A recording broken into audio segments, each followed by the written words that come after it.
Right folks, so in this video we're going to look at the Eavan Boland mind map. Great for revision. These mind maps aren't designed to be comprehensive. They don't have every single quote or every single reference that I could possibly make. They're designed to kind of give you an overview. Take 10 minutes, have a look through the map. You'll see it's on page 145 in your textbook, in your notebook, paper 2 notebook. And when you open that page, it looks different from what you're seeing on the screen here because I've just adapted the map for presentation purposes. But if you look at the first page of the map, and you'll see Boland's name in the middle, and then just off to the bottom left, you'll see a box that has a thicker black line. That's where we begin. That's where I'm going to begin on the screen, and we work our way around the map then really quickly. So let's go through this pretty quickly. You might find some of it useful. I like Paula Meehan's comment on Boland. She says, if we need or want a national poet, as we sometimes do, then her compassionate, ironic and truth-laden art is there for the taking. Isn't that a fantastic way of looking at Boland's work? It is truth-laden.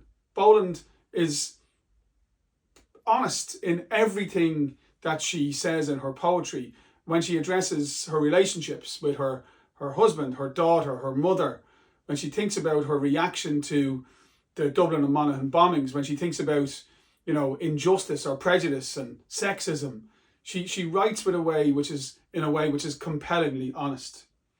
She also has a deep sense of compassion. There's a real sense of understanding or seeking to understand other people in her poetry. And I suppose if we are looking for someone to give us a positive view of life, a sense that life is rewarding while not shying away from the difficult challenges that life throws at us, Boland's poetry is certainly worth reading. Okay, so let's get going. These are the poems I'm going to discuss in the video content. You'll see them in your menu. And as we go through this map and I'm referring to different quotes, they should be referred to by those abbreviations. We know that Boland is a poet who addresses a variety of thematic concerns, the personal and the social.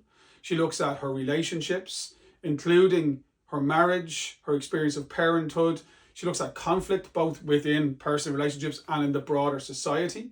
She writes about prejudice and injustice and how that impacts on vulnerable people and, of course, political violence. But one of the most important motifs, and don't forget, a motif is something which connects an artist's work together, something recognizable across different examples of an artist's work, is that connection between the past and the present, and the sense that what happens in the past informs the present and what happens in the present informs the future. That's certainly something that we see repeatedly in Boland's work.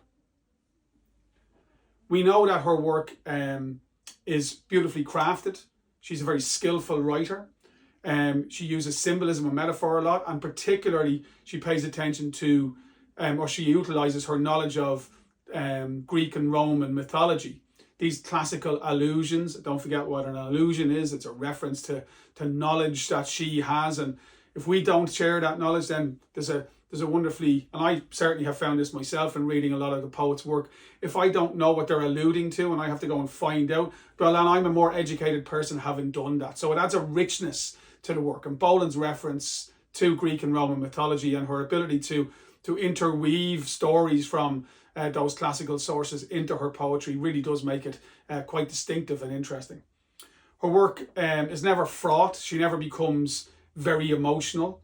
She's often philosophical, extremely thoughtful, and she does employ a narrative approach. When you read a Boland poem, you meet characters. You meet a doctor in a surgery. You meet Charles Edward Trevelyan. You meet Boland's husband. You meet her teenage daughter. All of these characters then exist in these very distinctively drawn settings.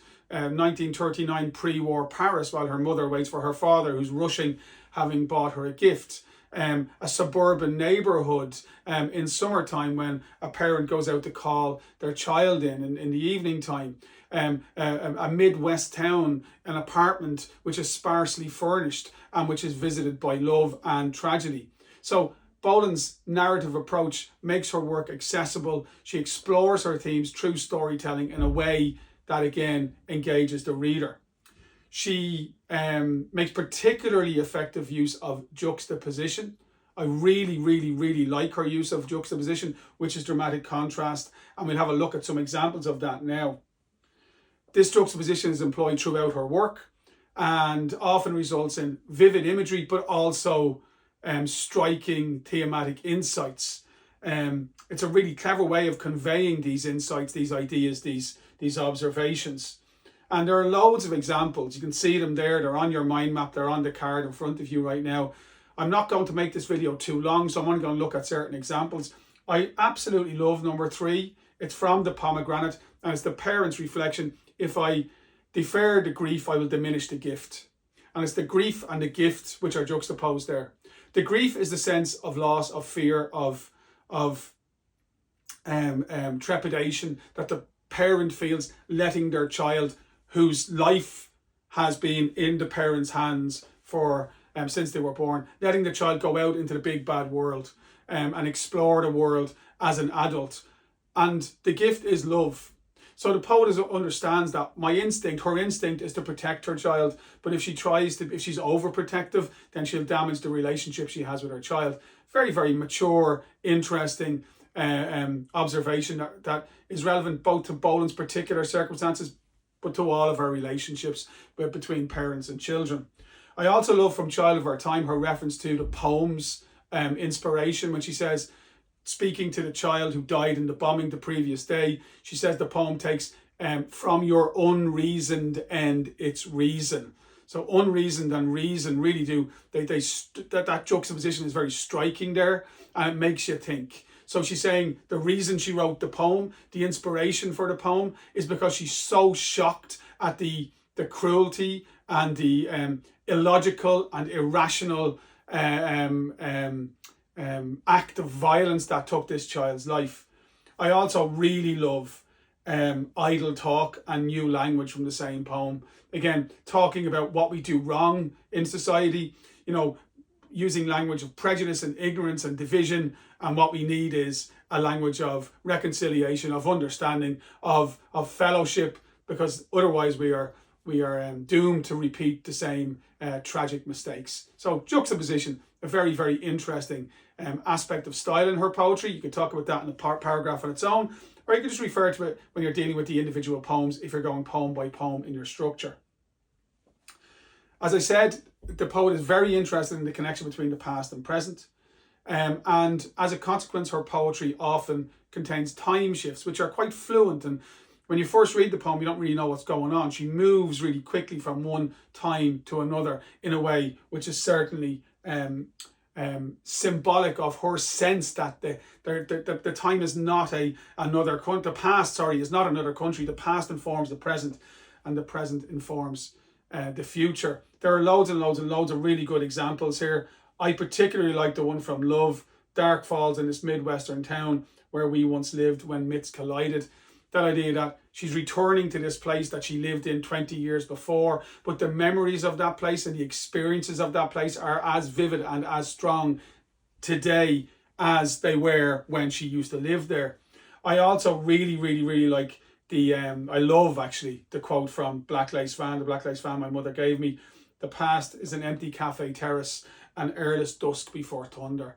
That idea that, we know the stories of our parents, we know the stories of our past, we understand the details, but sometimes it's difficult to fully immerse ourselves in the reality of the past because we weren't there.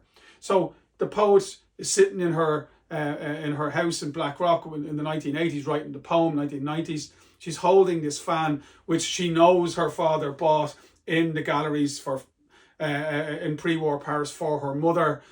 That holding that object connects her to that memory. She knows her father loved her mother. She knows they married, but she also knows that their relationship was tempestuous. She can't know the details of the feeling of what it was like to be there, but she can know the story. She's connected to that story because she comes from that story. This is her origin story. I think we all have those stories, and I think that again adds to the universal appeal of Boland's poetry. I mentioned the narrative style and the settings. There's a list of those important settings. I think it's worth considering knowing those settings and being aware of them and mentioning them when you're analysing the poems.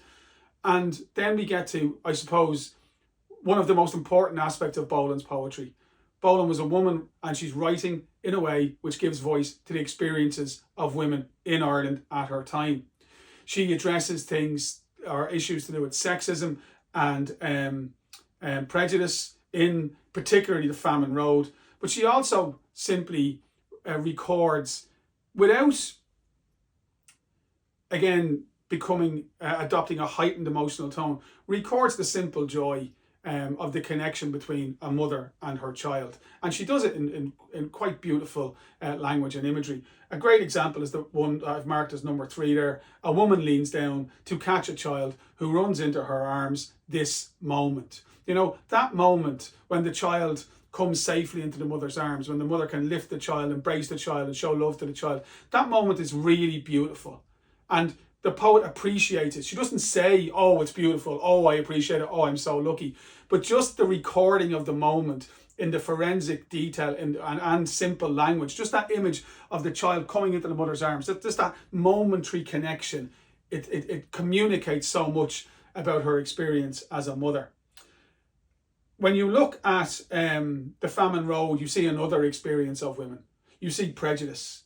And I think the first 2 quotes there, spoken by the doctor in the doctor's surgery to the woman who's experiencing fertility issues, they just sum up what Boland perceives to be an indifference to women's issues. At the time she was writing the poem in the late 70s, early 80s, obviously things have changed today, but we can see prejudice here.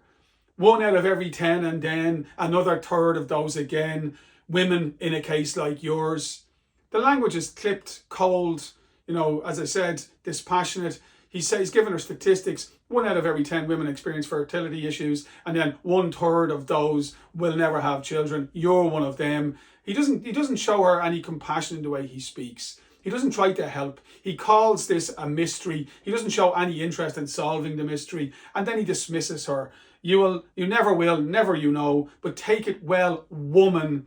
Grow your garden, keep house, goodbye. And there, Boland, in a really impressive way, is using language to convey her outrage, her sense that this is just not good enough. This latent and blatant sexism, and which results in suffering and exacerbates or makes worse already extant suffering. It's just not good enough. And that's why that poem is a good example of her at times polemical, the at times polemical quality to her poetry. That word polemical is important.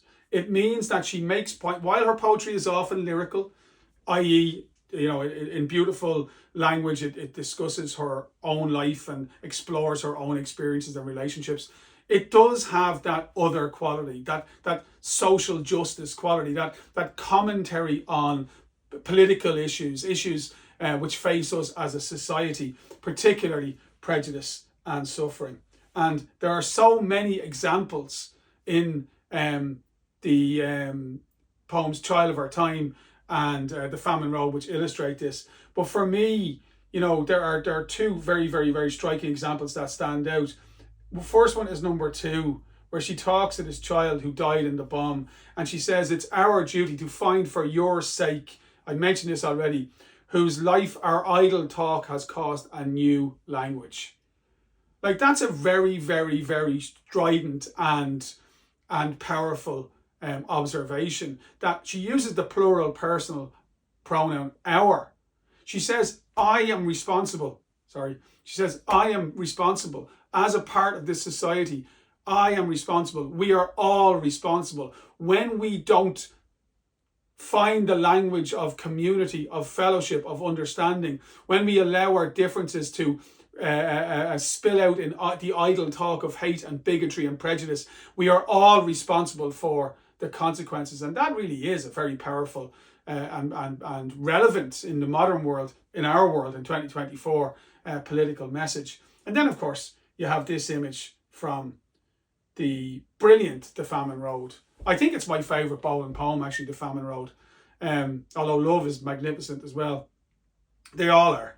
This is the indifference, the cold indifference of a person who doesn't regard another human being as their equal.